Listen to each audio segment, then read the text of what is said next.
Sir Gannavaram ఎయిర్‌పోర్ట్‌లో జగన్మోహన్ రెడ్డి గారి పైన దాడి చేయడానికి ఒక వ్యక్తి ప్రయత్నించారని, అతన్ని అరెస్ట్ చేశామని చెప్పేసి ఒక వార్తలు రావడం చూస్తున్నాం సార్.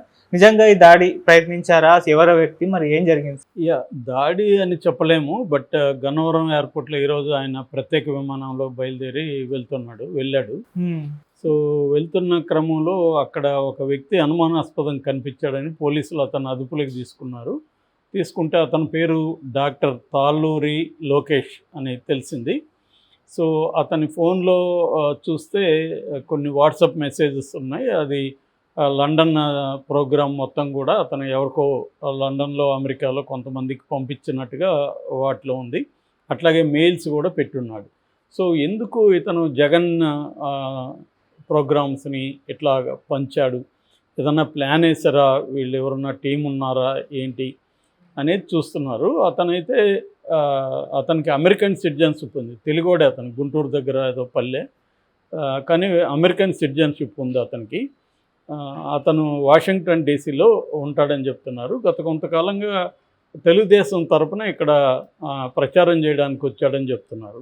నేను అతన్ని ఒక టీవీ ఇంటర్వ్యూలో కూడా చూసాను మొన్ననే. తెలుగుదేశం సపోర్ట్ చేసే ఛానల్లో అతను ఇంటర్వ్యూ ఇచ్చాడు. ఆ ఇంటర్వ్యూ చూసే వీడికి ఏమన్నా బ్రెయిన్ దొబ్బిందా అనుకున్నాను నేను యాక్చువల్గా. అతను ఏం చెప్తున్నా అంటే ఆ ఇంటర్వ్యూలో జగన్ ఎవ్రీ వీక్ 15,000 కోట్లు కంటైనర్లలో తీసుకొని కాకినాడ పంపిస్తున్నాడు. అక్కడ ద్వారంపూడి చంద్రశేఖర్ ఆ డబ్బుని షిప్పుల్లో బయటికి తరలిస్తూ ఉన్నారు. అక్కడొచ్చి ఆ షిప్పులు దగ్గర అది వచ్చి గవర్నమెంట్ పోర్టు, అందుకని గవర్నమెంట్ సెక్యూరిటీ ద్వారానే పంపిస్తున్నారు అని అంటే ఆ అమ్మాయి అడుగుతుంది యాంకరు. గవర్నమెంట్ అంటే సెంట్రల్ గవర్నమెంట్ కదా సార్, అది వాళ్ళెలా పంపిస్తారు అని. దానికి ఇతని దగ్గర ఆన్సర్ లేదు. మళ్ళీ ఏం చెప్తున్నాడు, 2015 నుంచి ఇలాగా వేల కోట్లు తరలిస్తున్నాడు. 2015లో తెలుగుదేశం గవర్నమెంట్ కదా, జగన్ ఎలా తరలిస్తాడని అడిగిందాము. దానికి ఆన్సర్ లేదు ఇతని దగ్గర. సో ఇలాగా నోటుకొచ్చింది మాట్లాడేస్తున్నాడు అనమాట అతను జగన్ మీద. సో ఇది బాగా వైరల్ అయింది ఈ వీడియో. రీల్ లాగా చేసి వైసీపీ వాళ్ళు కూడా దీన్ని మీమ్ లాగా చేసి వైరల్ చేశారు. అంటే ఇలా ఉంటారు జనాలు అనేసి. అలాగే ఉన్నాడు అతను క్యాండిడేట్. అంటే ఈ మధ్య ఎన్ఆర్ఐలు ఓపెన్గానే నిస్సిగ్గుగా ఓటర్లని ఎలా కొనాలి ఇవన్నీ మాట్లాడడం, తర్వాత అందరికి ఫోన్లు చేసి వాళ్ళు క్యాంపెయిన్లు చేయడం, పోయి కలిసి చేయడం, ఇవన్నీ వచ్చాయి. అంటే ఒక పెద్ద బ్యాచ్ తెలుగుదేశం తరఫున దిగింది. సో దిగి వీళ్ళు ఏంటంటే ఎక్కువ భాగం అమరావతి చుట్టుపక్కల ఆస్తులు ఉన్నవాళ్ళు కావచ్చు, కొన్నవాళ్ళు కావచ్చు, కమ్మ సామాజిక వర్గ పిచ్చి ఉన్నవాళ్ళు కావచ్చు, ఎట్లయినా ఈసారి మనం చంద్రబాబుని అధికారంలోకి తీసుకురావాలి, ఈ బ్యాచ్ దిగారు. సో అందులో ఒకడే ఇతను ఎన్ఆర్ఐ. సో ఇతను మరి ఎందుకు జగన్ ప్రయాణాలకు సంబంధించి ఇన్ఫర్మేషన్ని షేర్ చేస్తున్నాడు, ఎవరితో షేర్ చేస్తున్నాడు అనేది ఇప్పుడు పోలీసులు చూడాలి. బట్ ఆయన్ని కొద్దిగా పోలీసులు ప్రశ్నించేసరికి నాకు గుండె నొప్పి అని ఏదో డ్రామా అన్నట్టున్నాడు. అదొక గుంటూరులో ఒక హాస్పిటల్లో చేర్చారు అతను తీసుకెళ్ళి. సో అక్కడి నుంచి మరి ఇప్పుడు అతన్ని సేవ్ చేయడానికి చంద్రబాబు వీళ్ళందరూ బయలుదేరుతారు నాకు తెలిసి. సో ఏమీ జరగకపోవచ్చు. అతన్ని ప్రశ్నించి వదిలేసాము. అతనికి కొద్దిగా మెంటల్ స్టెబిలిటీ లేదని చెప్తారు ఖచ్చితంగా. మెంటల్ స్టెబిలిటీ లేదు, అందువల్ల ఏదో చేశాడు తప్ప అతనికి ఏమి అంతకంటే ఏమీ లేదని నాకు తెలిసి అతన్ని వదిలేస్తారు. రియల్ రీజన్ రాకపోవచ్చు. అతను ఎందుకు ఉన్నాడనేది రియల్ రీజన్ రావాలంటే ఎవరు చేయాలి? ఇప్పుడు ఎలక్షన్ కమిషన్ ఆధ్వర్యంలో పోలీస్ డిపార్ట్మెంట్ నడుస్తుంది. ఎలక్షన్ కమిషన్ని చంద్రబాబు కంట్రోల్ చేస్తున్నాడు. ఇతను చంద్రబాబును గెలిపించడానికే ఇక్కడికి వచ్చాడు ఈ డాక్టర్ లోకేష్ అనే వ్యక్తి. కాబట్టి ఫైనల్గా ఇదేం జరగకపోవచ్చు. ఇదే సందర్భంలో జగన్ లండన్ వెళ్ళట్లేదు, దారి తిప్పాడు, ఇక్కడ వేల కోట్లు తరలించి వెళ్ళిపోతున్నాడు, ఇలాగా మెయిన్ ఏబిఎన్లో. మామూలుగా ఏదైనా యూట్యూబ్ మనలాంటి యూట్యూబ్ ఛానల్ ఏదో వ్యూస్ కోసం చేస్తున్నారంటే అర్థం ఉంది. ఏబిఎన్లో ఇది. అక్కడేమో ఇప్పుడు ఎందుకంటే అతను ఎక్కడికి వెళ్ళినా సిబిఐ దగ్గర రూట్ మ్యాప్ ఉంటుంది, సిబిఐ దగ్గర ఫోన్ నెంబర్ ఉంటుంది, అతను ఏ ఊరికి వెళ్తున్నాడు ఏంటి మొత్తం సిబిఐకి చెప్పాలి, కోర్టుకి చెప్పాలి. అది కండిషన్. అతనేమి ఇష్టం వచ్చినట్టు రహస్యంగా పోయేదానికి కుదరదు. దాన్ని కూడా ఆమ్స్టర్డామ్కి వెళ్తున్నాడు, రూటు మార్చింది ఇదంతా. దాంతో ఇప్పుడు మళ్ళీ వైసీపీ పెట్టింది. ఆల్రెడీ రీచ్డ్ అయ్యా లండన్కి, చూడండి మీరు ఆ ఫ్లైట్ ఎక్కడి నుంచి ఎక్కడికి వెళ్ళిందని మొత్తం మ్యాప్ అంతా వాళ్ళు షేర్ చేశారు. అంటే ఇలా ఇప్పటికి కూడా అబద్ధాలని ప్రచారం చేయడం, దాన్ని ఏదో ప్రజల్ని నమ్మించడానికి ట్రై చేయడం, ఇది చేస్తున్నారు. అంటే అతను అసలు ఎవరు గెలుస్తారో లేదు తెలియదు. అతను ఆల్రెడీ ఓడిపోతున్నట్టు, అతను డబ్బులు తీసుకొని పారిపోతున్నట్టు ఒక కథనాన్ని ఇది చేస్తున్నాయి. ఇలా చెప్పే నిజానికి చంద్రబాబు కొంప ముంచింది మీడియాని సగం. ఎందుకంటే ఎవడో నమ్మడం మానేశాడు.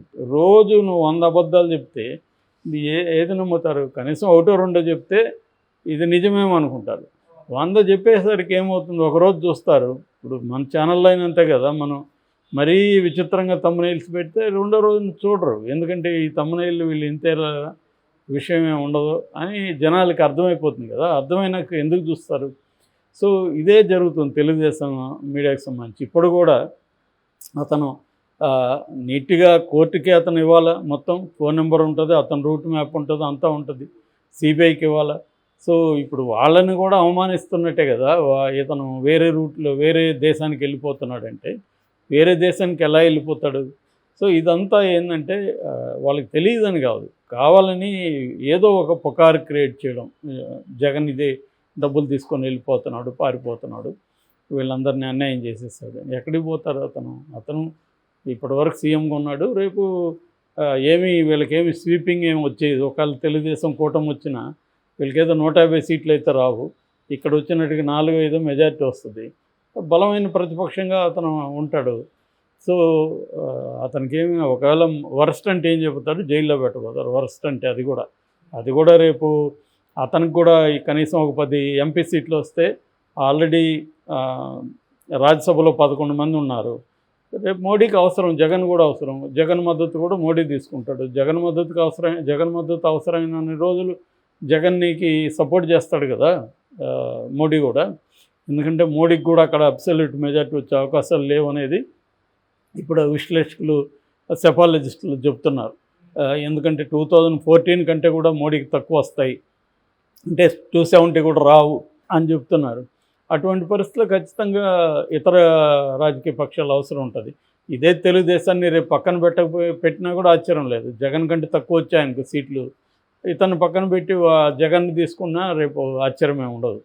సో కాబట్టి ఇక్కడ జగన్ పారిపోతాడు అని ప్రచారం చేయడం అంటే జనాల్ని ఏమార్చడానికి ట్రై చేయడమే. దానివల్ల ఏంటంటే ఎవడు కూడా ఇవాళ ఏమారే వాళ్ళు ఎవరు లేరు. ఎందుకంటే ఒక్క మీడియా చూసి, సాక్షిలోనో జ్యోతిలోనో ఈనాడులోనో ఒక్కదాన్ని చూసి ఎవడో నమ్మట్లే. సాక్షిలో వచ్చిందా, సరే మిగతా చోట్ల ఏమొచ్చిందో చూడు అని చెక్ చేస్తున్నారు. జ్యోతిలో వచ్చిందా, మిగతా చోట ఇదేమొచ్చిందో చూడు అని చెక్ చేస్తున్నారు తప్ప ప్రైమాపేసిగా ఎవరు నమ్మే పరిస్థితి ఇవాళ లేదనమాట. కానీ ఇలాగ ప్రచారం చేస్తున్నారు. మరి ఈ డాక్టర్ని కూడా నాకు తెలిసి ఇందాక చెప్పినట్టు ఖచ్చితంగా అతని మీద ఏమి చర్య ఉండదు. ఖచ్చితంగా అతనికైతే మైండ్ కూడా సక్రమంగా ఉన్నట్టయితే నాకేం అనిపించలే ఆ ఇంటర్వ్యూ చూస్తుంటే. అంటే ఈ మధ్య అలాగే మాట్లాడుతున్నారు, మైండ్ సక్రమంగా ఉన్నవాళ్ళు కూడా కావాలని జగన్ని బదనం చేయడం కోసం 1000 కోట్లు ఇక్కడ తరలిస్తున్నాడు, ఇది చెబుతున్నారు. సో అది కూడా పోర్టు నుంచి, అది సెంట్రల్ ఇదే. అంటే అప్పుడు మోడీకి కూడా కొమ్మక్కైనట్టే కదా, మోడీకి కూడా ఇది చేస్తున్నట్టే కదా వీళ్ళు. సో క్లియర్గా ఏంటంటే ఏదో ఒక గోబెల్స్ అని హిట్లర్ కాలంలో ఉండేవాడు. అతను తీరే ఏంటంటే ఒక అబద్ధాన్ని 100 సార్లు చెప్తే నిజం నమ్ముతారు. అప్పుడు నమ్మేవాళ్ళేమో, ఇప్పుడు నమ్మరు. ఎందుకు నమ్మరు అంటే నువ్వు అబద్ధం అనే విషయాన్ని ఇంకొక 100 కౌంటర్గా ఉన్న నెరేటివ్లు బయటకు వస్తాయి. అప్పుడంటే కంట్రోల్ మీడియా వాళ్ళ చేతిలో ఉంది హిట్లర్ కాలంలో. ఇవాళ అది లేదు. ఒకప్పుడు ఇక్కడ కూడా ఈనాడు ఇలాంటి వాళ్ళ చేతిలో ఉన్నింది మీడియా, ప్రింట్ మీడియా ఉన్నప్పుడు. ఇవాళ ఒకదాన్ని చెప్తే 100 కౌంటర్ ఉంటున్నాయి. కాబట్టి అన్నీ చూసే జనాలు అందరికీ అందుబాటులో ఉన్నాయి. సెల్ ఫోన్ ఉంటే అన్నీ ఉన్నట్టే.